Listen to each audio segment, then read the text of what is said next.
So again, welcome.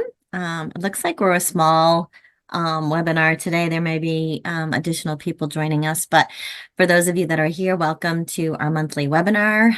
Today we're going to be talking about supported decision making, really exploring all options to guardianship, but focusing on the supported decision making model.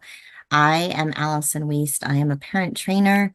I've been with Maine Parent Federation since 2017, initially as a family support navigator, and the last 2.5 years working alongside Dylan as a parent trainer, creating and presenting education and information to families and schools and agencies. I am also the parent to a 12-year-old boy. He actually just turned 12, so I have to keep telling myself he's 12 now. 12-year-old boy with an autism diagnosis. So like everyone that works for Maine Parent Federation, we all have lived experience that we like to share and bring to the table as well. So I will turn it over to Dylan to introduce himself. Yeah, thank you, Allison. And hi, everyone. My name's Dylan Campbell. I'm a youth coordinator and parent trainer here at Maine Parent Federation. So I work a lot alongside Allison, alongside youth around self-advocacy, transition planning, as well as supported decision making. So thank you for being here today. I'll be honest, this is one of my I think my favorite trainings I think we offer. I think it can be one of the most impactful for families when they learn this information. So I wanted to thank you all again for being here today. I also wanted to do a couple housekeeping things. We have utilized, we just enabled the chat box, so feel free to use that today to ask any questions, to chat with each other, share your experiences. We are recording today, so if you have any questions that you would like answered, we will answer them at the end after the recording to keep privacy for folks. I also posted a link in the box, and you can access a previously recorded version of this webinar, although it is quite old. I just checked it. But you can also download the slides and a booklet that we've created that follows the material pretty well. And anything else, Allison? I don't think so. It's there's a lot of information, so we're gonna try to get through it as quickly as possible, but I think you covered it, Dylan. Perfect. So just to start us off today, just as a reminder, Maine Parent Federation is not a legal service agency, and we do not provide any legal advice. So really, this is general information for you and your family. So the way that we're going to break up today is we're first going to start off by defining what is supported decision making and talking about what that looks like. We're going to talk about some of the alternatives here in Maine, a glimpse of what it looks like in practice, the roles of the supporter, what types of support, the current law, and then really what you can do with your family here in Maine. So we have a lot of content to cover in this hour, but we also have, again, I encourage you to download the booklet that follows along with this and provide some additional text for some of the slides you'll see. So starting off, really defining what is supported decision making. And the definition is supported decision making is when a person with a disability exercises their right to make decisions for themselves while accessing a support network of their choosing. And really, supported decision making is really based off the idea that we all ask for support when making decisions. And really, within supported decision making, or as I'm going to call it throughout the day, SDM, SDM is formalizing that process for our young people with disabilities. So really, it's this concept of thinking, a model of decision making, if you will. And really, Maine is also in a special place. In September of 2019, Maine had updated their probate code. And the probate code is the law that oversees guardianship laws. Maine legislature repealed and replaced the entire probate code. And this was a huge change because that had largely been unchanged since the 1970s. And really what this included is additional information about supported decision making. So it rewrote and added in as a less restrictive alternative that supported decision making must be tried. And also replace some of the language within the document, such as replacing incapacitated individual with the language of lacks the ability for essential requirements for physical health, safety, or self-care, because, etc. So really, this is a large change because it had largely been unchanged before.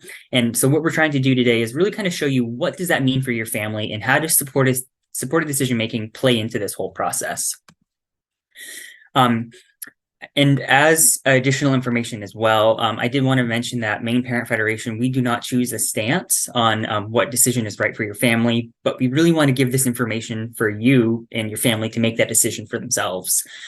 So really taking a look at what those alternatives are, what we are talking about is really these less restrictive alternatives for guardianship. So in the process for obtaining guardianship, there's really 3 steps. There's a petition, a visitor's report, and a court order. And we'll dive into that later on. But really, amongst these steps of the guardianship proceedings, there are what we call these less restrictive alternatives, and supported decision-making is included. But these alternatives are ways they're protections for individuals before guardianship will be placed. So really kind of diving into it, just remembering that there are options out there, and supported decision making is one of these newer, less restrictive alternatives. Thanks, Dylan. So let's break it down to really those basic principles of what supported decision-making is. So number one, Dylan mentioned this earlier, everyone has a right to make make choices and decisions about their own life. When we all do that naturally, again, with support. People can get assistance without giving up their right to make choices. So again, having that support and that help, but still making your own decisions about your life. And then people will often need help in understanding, making, and communicating their choices. So again, along with the support from trusted individuals, they educate them, they help them understand, and help them communicate what those decisions are going to be about their life. And then again, Dylan, you usually do this slide, but that's okay.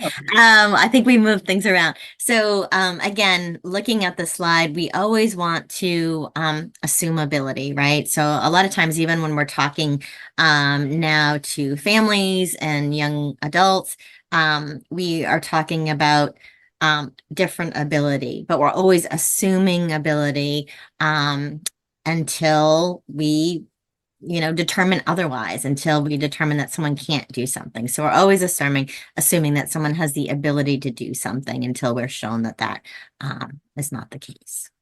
And I'm going to add on really the forefront. Yeah, sorry, the forefront of supportive decision making. Sorry, Dylan, go ahead.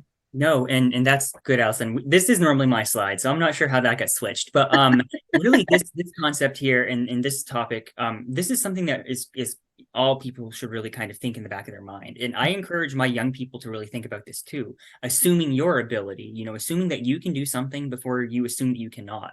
And I think oftentimes there's so many factors in life. A young person may think that they can't do something, so they might never attempt it. So really kind of keeping in mind that, that is for young people too, to assume your disability. I mean, to assume your ability before you assume your disability. And I also usually take this slide, so I'll just jump in here, Allison. Sure. But really working with our young people, a lot of this work to really get to the point of being able to make decisions is really about building the self-advocacy skills, beforehand. And really with that it's a collaboration between families, providers, but how can we help our young person understand their strengths, their challenges, and their needs? So what are they good at? What do they struggle in? And what types of supports would make them would help them be successful? So really it's about having those prior conversations and really even at a young age, building in, self-advocacy skills, allowing your young person to make decisions and learn that, hey, I can make decisions. And when I do make decisions, I feel great. So it's helping them get to that point and that ability to be able to, successfully utilize the concept of supported decision-making. Thanks, Dylan. We'll change those back because you do a nice job of explaining it. So we're not going to dive into each of these right now because we are going to dive into them in a little bit. But these are just terms to know as we're moving forward. Guardianship being the most restrictive. Again, it's a legal process through the courts. supportive decision making being the least restrictive. Releases, I'm guessing that many of you are familiar with releases. You have to sign a release in order to talk to a certain provider or third party and things like that. So releases always come into play. Again, we'll dive into these deeper in a little bit. And then in the next slide, some other terms that are important to know when we're thinking about least restrictive and most restrictive. Power of attorney, again, is another avenue. Representative payee is the person that's appointed by Social Security to manage those benefits. And then an advanced healthcare directive. Again, somebody that makes decisions regarding health matters. So again, just quickly touching on it, but we'll dive into it a little bit deeper in the next few slides. So again, really, we put the slide in. I think Dylan stated it earlier. We don't take a stance either way. It's really about exploring options. It's about, I think for a lot of families that we talk to, there's a lack of awareness around guardianship alternatives. A lot of families tell us that they're told by a medical provider or an educational institution that they have to file petition for full guardianship. And so again, that may be appropriate for, some families or many families, but it's not a one size fits all solution. There's a lot of different ways that, again, you can have limited guardianship along with supported decision-making agreement and things like that. So we just urge that families or we encourage families to just research and explore supported decision-making and the other alternatives as they're beginning to petition or think about petitioning for guardianship. And thank you again for that, Allison. So now as we really dive into guardianship here, really kind of thinking about what is guardianship, what types of guardianship are there, and really what does it entail? So really guardianship it's a legal process, and it's a process by which the court really places all the rights and decision-making power of an individual into a surrogate. And here in Maine, in a guardianship placement, that means that all the rights of an individual, except for the right to vote, are placed into that, into that guardian. So this is we encourage families to really think about all these other options, all the options that go into the less restrictive and guardianship, and really think about what would work best for your family. Because guardianship is a very serious step, and it really should only be considered once those less restrictive alternatives have been explored and also deemed appropriate. But it's also important to know that I think oftentimes families kind of have a one-sided view of guardianship as well. We kind of wanted to talk about what that looks like today. So as Allison was mentioning before, really supported decision-making in Maine, it can be either a less restrictive alternative, but it's also that concept of thinking. So if you already have guardianship, or if you already have some other arrangement in place, you can still practice a lot of this concept alongside that arrangement. So, really, I think when we think of guardianship, we often think of full guardianship. That's where our minds first go. And this is the most restrictive type of guardianship. It's what I was mentioning before, where really all the decision-making in all those areas are placed into that guardian, except for the right to vote. But oftentimes, I think people are also unaware that limited guardianship is an option, and that exists as well. But this is for individuals who are able to make some decisions in certain areas, but maybe not all areas. So, for example, limited guardianship may be in the area of, medical decisions or financial decisions. So, it's more specific about what types of decisions versus really all.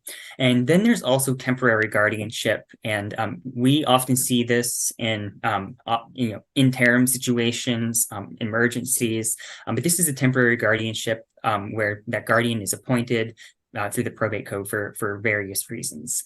It's less common for this topic, but it's important to know that that's an option out there, temporary guardianship. And oftentimes many families will utilize temporary guardianship in between arrangements.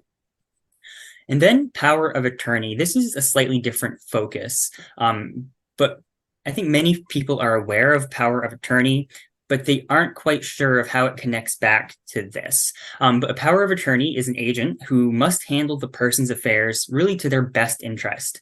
So this is an individual that has an agreement with the other individual that they're going to make decisions based on their behalf within the way that they would make decisions. So it's an agreement between the individual.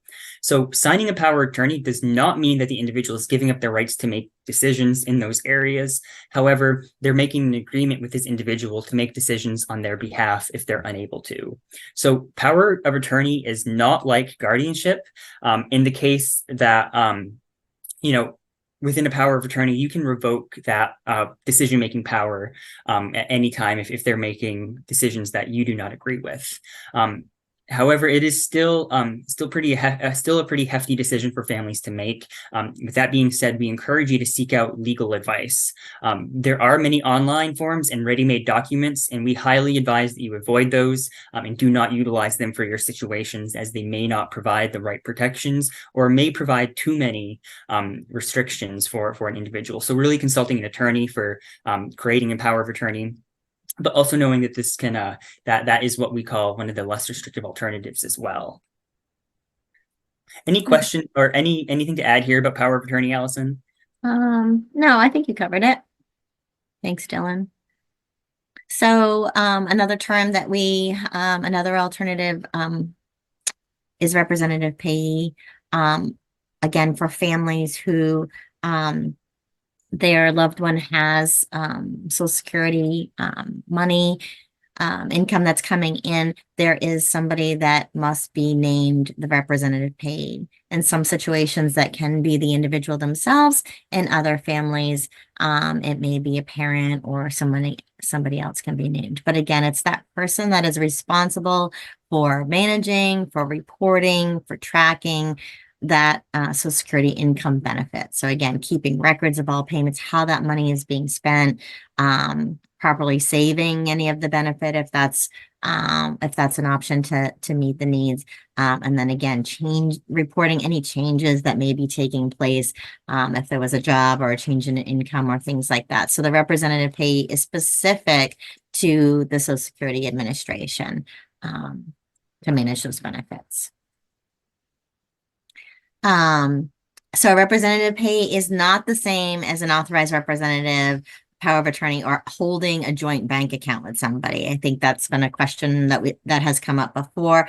Like I said, representative payee is specific to Social Security. So if someone is appointed full guardianship, they must additionally have somebody appointed as the representative payee for Social Security Administration. It doesn't automatically, if there's a guardianship arrangement, it doesn't automatically mean that that person is the representative payee.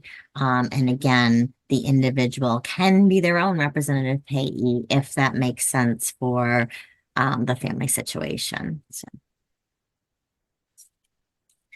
And then Advanced Healthcare Directive. I'm assuming that many people are aware of this, but again, it's a legal agreement which allows a specific person to make healthcare decisions on behalf of another, if the person is unable to do so.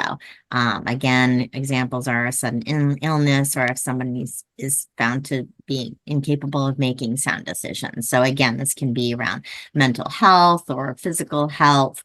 Again, doesn't necessarily it can be in a lot of different situations. I have an advanced healthcare directive. So again, here is where you can find advanced healthcare directive form. You can have it on file. I have mine on file, with my doctors and with the hospital that I utilize. So again, it's somebody that is named to make those healthcare decisions for you, should you not be able to make those for yourself.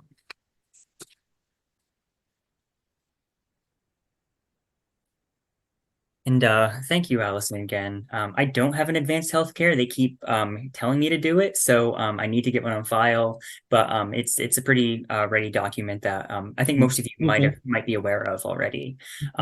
So diving into SDM, supported decision making, a little bit more. Again, keeping in mind that really the way we're talking about this is as a concept of thinking, but also here in Maine, it can be seen as a less restrictive alternative. So keeping in mind that really at the core, it's a series of relationships, practices, arrangements, and agreements to really support this individual to communicate their decisions. So like I mentioned at the very beginning, we all use supported decision-making to make decisions. The example I always throw out is, how many of us buy a car or make a big purchase? Sometimes with those types of decisions, we aren't just going to go out, on a whim and, purchase that car, but we might consult a family member or a friend. In the case, I have an uncle who is, all about cars. So maybe he's the person I'm going to reach out to because he has that specific area of knowledge. And that's where I need support. So it's about identifying those specific individuals in your life who are able to provide support, and then really coming to an agreement, that they're able to provide support. So again, who can benefit from SDM? Anyone. You can. And really with this concept is we're formalizing that process for our young individuals with disabilities. It's a great model for those who want to be independent, but just need a formal process. One of the examples that Allison and we used to do this in person, but I'll talk about it as the activity as a whole, this is a role-playing activity. And what we do is we assign small groups of individuals to really role-play different areas, whether they're going to be a young adult, a family member, a support person, a financial agent, or advisor, really making up the different components of a team. And we ask them to play out this situation as if you were, helping to support a young person. So the situation is that a young adult has decided to get a tattoo, but has not yet followed through on the decision. They have come to their supported decision-making team to determine what is needed to get a tattoo.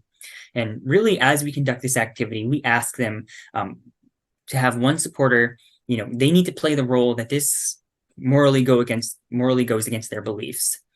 And we listen to the conversations, and oftentimes what we're looking for is making sure that people are not convincing an individual or not trying to sway them in any ways. And really, if the individual is unable to provide unbiased information, like in the case they're against getting a tattoo, maybe that person should step away for this decision, and really kind of, step away from this case if you can't, provide the unbiased opinion. So it's really about laying out that role-playing activity to see how can we conduct this. And I think one of the things that we always learn from this, and it's always interesting as well, is this conversation comes up, well, what if my individual has guardianship and they're able to get access to making an appointment, getting the funds to get there, transportation, even though we had guardianship as a protective device, wouldn't they still be able to get a tattoo if they were able to arrange all those factors? The tattoo parlor is most likely not checking their guardianship status. So really understanding that supported decision-making is also, it also builds those relationships as well, with the decider, the individual in focus, and their team. So really keeping in mind that, having this option helps make an individual more comfortable with coming to their support team about these areas that they need support in. Anything to add or to add about the tattoo example? Not really. I mean, I think that, again, I was just going to reiterate what you were saying, that, again, if somebody is unable to be unbiased, and again, just provide information or provide questions to help a young person think about this decision that they're making, like, again, like, pain might bother you. How do you think it's going to feel? Or taking them to a place where they are doing tattoos so they can see what it's like, or allowing them to have a henna tattoo or something like that. So exploring options with them, is a way to, again, provide information and support, but that you're not swaying them one way or the other to do it or not to do it. And again, when you have a team of people around the individual, if somebody really has a strong feeling one way or the other about, not wanting their individual to, to get a tattoo, that they do step away and let the rest of the team support and educate the individual in that decision. So. Yeah, and I think it's important as well, because we need to remember that if they're coming to the team asking for support, really they've made that decision, and what we need to do is provide that additional information, or set up the exploratory activities that Allison just mentioned, like going to see it or getting a henna tattoo. So again, I think creativity is going to be key here, and being creative in a way that, if your individual, you can meet them best where they're at. It's about knowing how they best receive information, how they best respond, and how you can really meet them there. So thank you for that, again, Allison. And again, just emphasizing the less restrictive alternative piece. And what this is really that less restrictive alternative is these are the protective options for our individuals before a conservatorship or guardianship arrangement is made. So this includes, really supportive decision making, appropriate technological assistance. So in receiving support through assistive technology. Sometimes that assistive technology can be enough of a boost to help individuals make those decisions. Talking about releases, and then it may also be one of those other alternatives as well, such as like power of attorney that we had talked about. So really keeping in mind that the less restrictive alternatives, and we have a graphic at the end that I'm going to share with you. It's also in the booklet, but it really lays out guardianship right next to supportive decision making, and takes a look at what they look like together side by side. So again, just sort of wrapping up this section, really looking to create an arrangement that meets your family's needs. So again, supported decision-making, Dylan already had mentioned this, can be used alongside other arrangements. And again, there are, multiple arrangements that can be utilized to ensure that the young person has a voice and has some say in various areas of their life. Again, maybe, there needs to be some sort of power of attorney around finances or something like that. However, when it comes to relationships or jobs or things like that, that they're able to make those decisions for themselves. So again, really thinking creatively about how it can work best for your family. So now that we've talked a lot about supported decision making, and we'll loop back around to it at the end, excuse me, guardianship is important for some families. Excuse me. So talking about the application for guardianship. So in order to obtain guardianship, the probate code requires 3 stages. There's the petition, there's the visitor's report, and there's the court order. And again, in the state of Maine, supported decision making must be considered and ruled out during these 3 stages of the guardianship. Sorry, I have to excuse myself.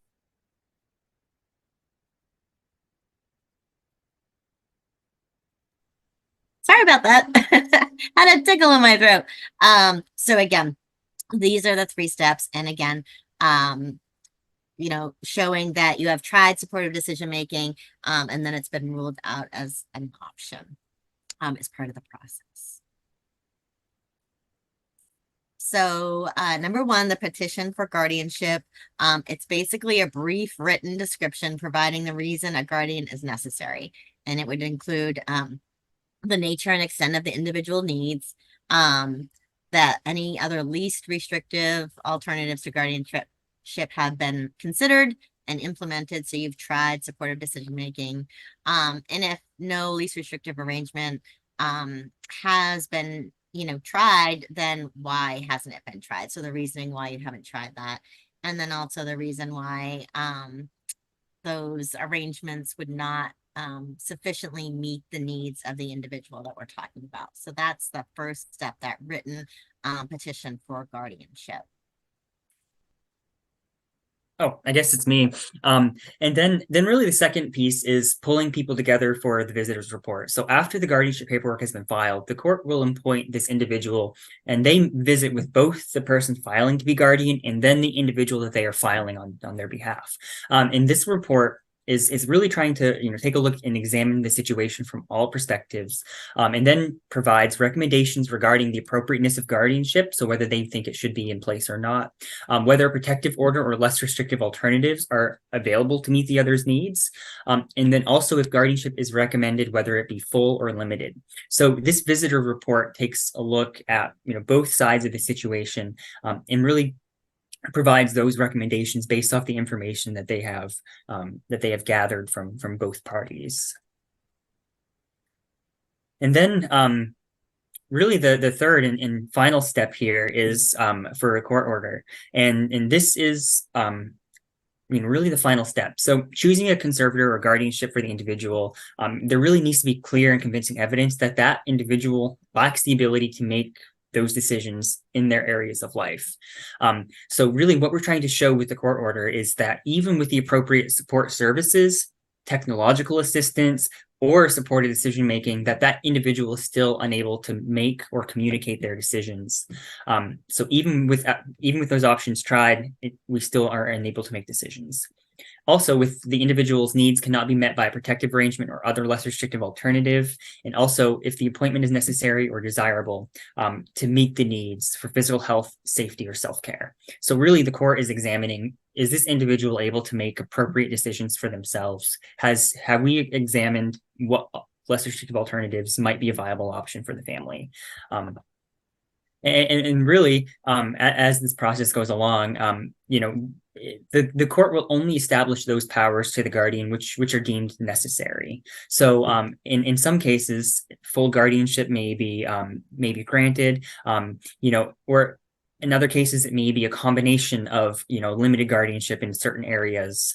But a full guardianship may not be established if a limited guardianship, protective arrangement instead of guardianship, or other less restrictive alternatives would meet the needs of the individual. So really, to put in the most simple words, these least restrictive alternatives must be tried and ruled out before guardianship will be granted by a judge.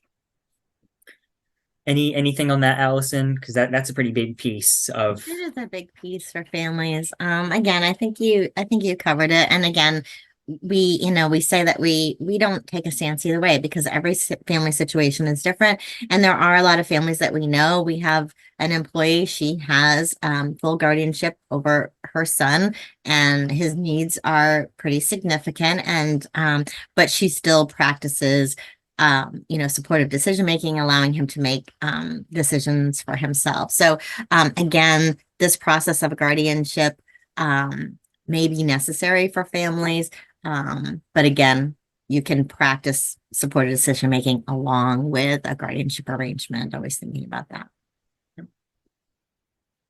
Just meeting the best needs, right? I think that's the thing. And it kind of segues right into this next slide is again, how is your individual's needs going to be met, and how are you also going to provide them with independence? And SDM can promote independence. It provides support, but not, somebody is not making the decision for them. They're providing information. They're exploring, like with the tattoo example that we gave, but they're not making the decisions on behalf of the individual. They're just providing support and information and educating them. SDM is flexible and it can change as needs change. So again, guardianship, once a guardianship arrangement is in place, it is hard to reverse that. Whereas having supportive decision making, it can be very least restrictive. It can be more restrictive. Again, with the help of the individual and consulting with the individual, that can really change over time. A plan for supportive decision making, it's not a legal document, but you can have something written up. I think we have at the end some examples or templates that families can use. And again, it's really best to have a team of supporters that have multiple areas of expertise and knowledge. Again, when we're thinking about a team around an individual, certainly the parents are going to be there, but really having it be, a broad team and a cohesive, comprehensive team of individuals so that everybody brings something different to the table. It's important.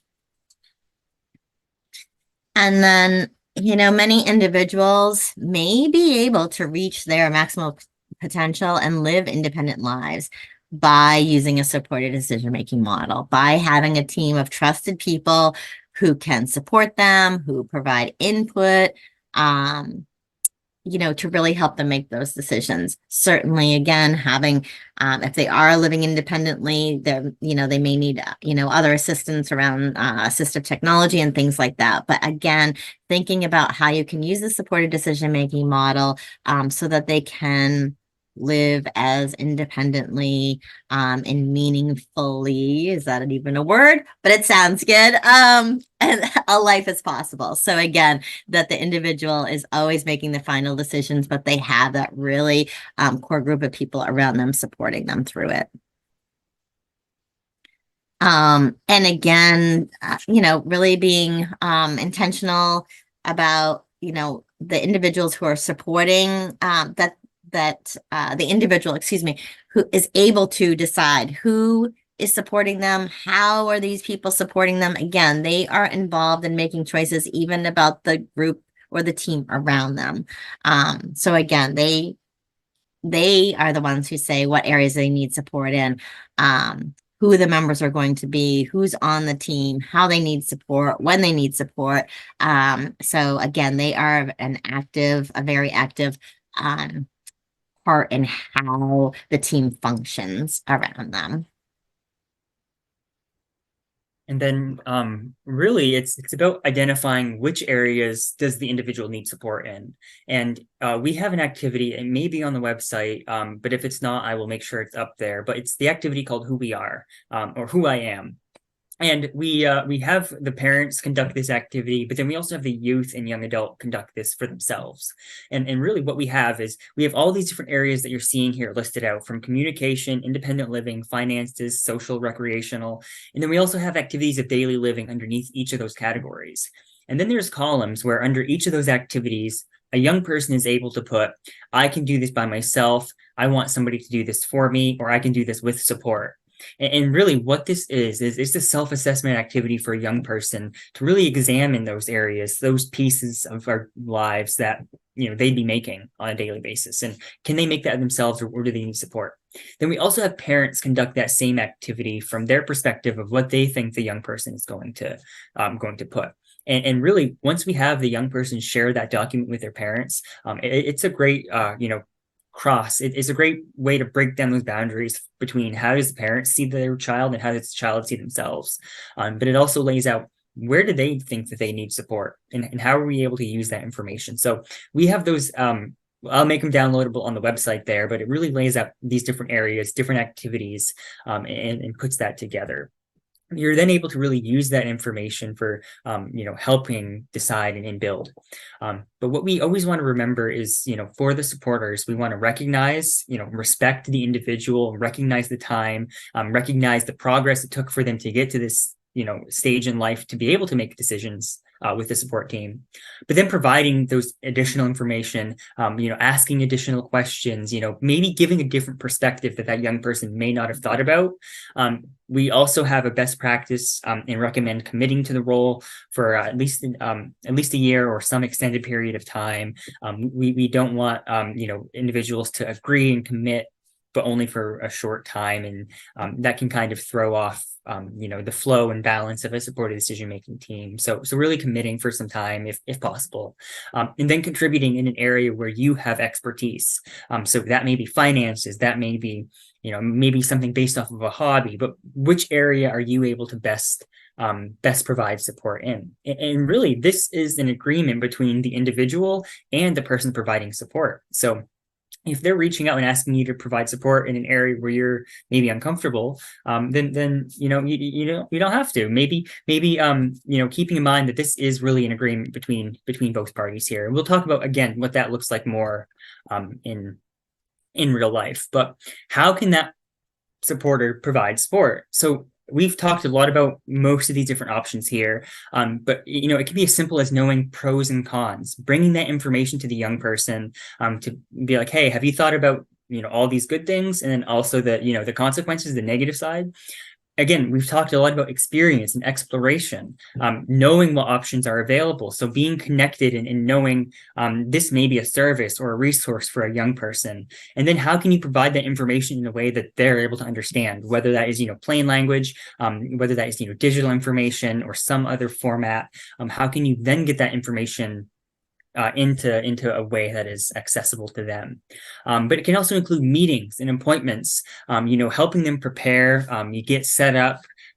It can be reminders. We utilize technology a lot for this. So also thinking of what type of technology or assistive technology we can use, and then, extra time. So, and there's way more types of support as well, but keeping in mind that this is where you can be creative. This is where you're going to use your knowledge of how does this individual best learn? How do they best communicate and connect with other people? And then how can you then meet them where they're at? So again, just thinking about SDM in practice, remembering that the individual communicates to their team how much support they need. I feel like I already kind of said this, but when they want to meet, what style of communication they use. And again, that's, as Dylan mentioned, assistive technology could come into play. An individual being supported is always able to change their mind, change their supporters, and change the term of the agreement. Again, this is about them. They're at the forefront. They are the decision maker. So again, they have the say and in their decisions. So that means changing your mind. We all change our mind at times. Maybe they want to change their supporters or the terms of the agreement. So again, they have the ability to do that.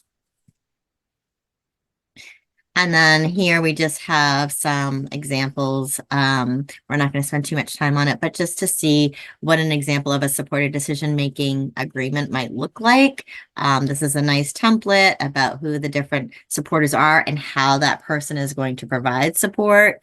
Again, in this particular one, we have signatures, witnesses. So even though it's not a legal document, it's a document that, again, can be used whether they're going to a healthcare provider or to an employer or to an independent, living situation, a landlord or something like that. So again, these are some examples of templates that can be used that are pretty straightforward and user-friendly for families. And if I'm correct, Allison, I believe it's this template right here is the one that we often use for MPF. Yeah, we've used this one, and then I think the first one that you showed, we have worked with some families around helping them create a supported decision-making agreement.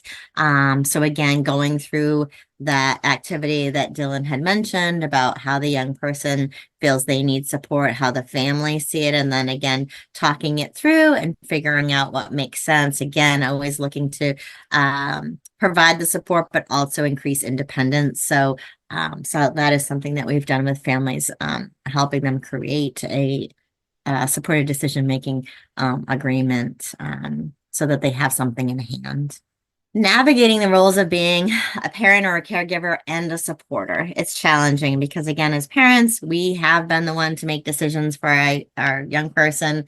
And now we have to sort of switch roles, and it can be really challenging for parents to, again, go from being the person that has been making the decision maker, to a supporter. So really being mindful of those boundaries that you agree to with your young adult, with your young person, having those conversations with them, knowing what your role is going to be, what are those boundaries, and sticking to it.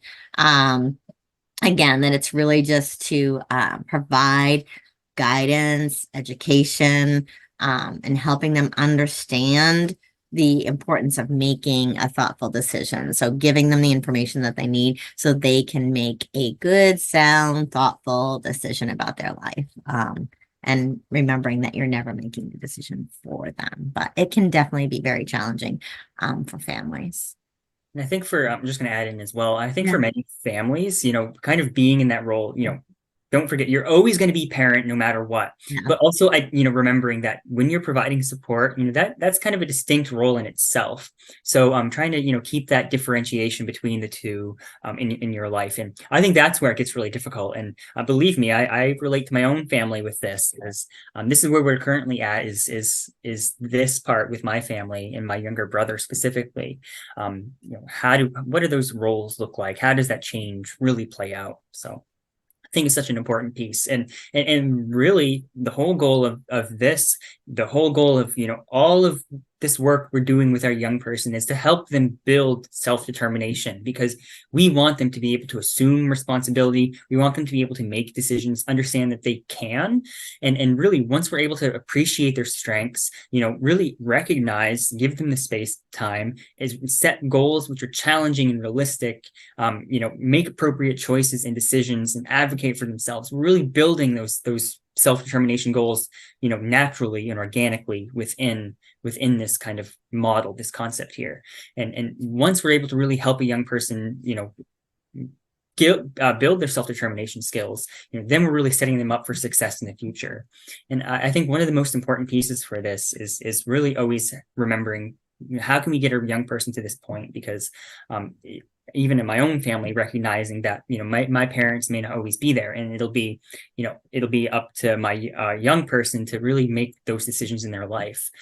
So how do we get, in my case, my younger brother, to that point to be able to make those decisions? And it is really challenging. Can I just chime in for 1 second? It is really challenging because, again, I even see it with my son who just turned 12. There is this um, lack of, motivation at times, lack of understanding.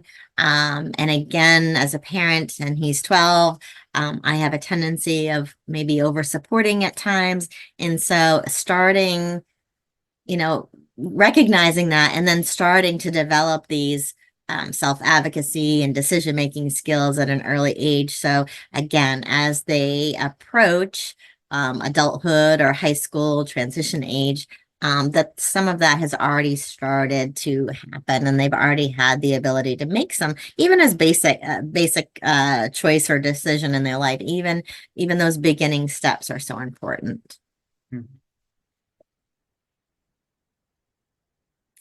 Is this me or you? I can just actually take this because it segues into my next piece as well.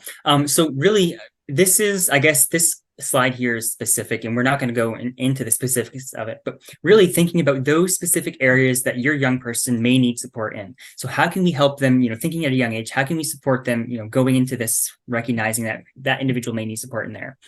So we can always think about IEP goals. So even at a young age, thinking about how can we, create goals, in this case about nutrition and sexuality and in preparation for adulthood, but how can we include curriculum about that, teaching about healthy and physical boundaries, maybe in this case social and emotional goals around what respectful relationships look like, and then maybe in this case as well, developing appropriate sexual education curriculum. So thinking about even at a young age, how can we build in those to goals, transition plan as well. So how can you create these these based off what that young person wants for their future? How can we help a young person learn the self-advocacy skills again at a young age, whether that's implementing that into training at home and in school, and then also making sure that we have in-home support goals that really further the topics that we're trying to focus on here.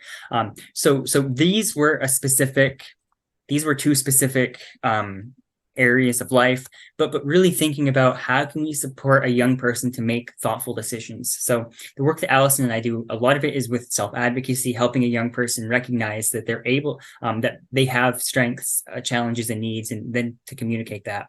And then how do we help a young person be able to know how to make a decision? So what goes into that?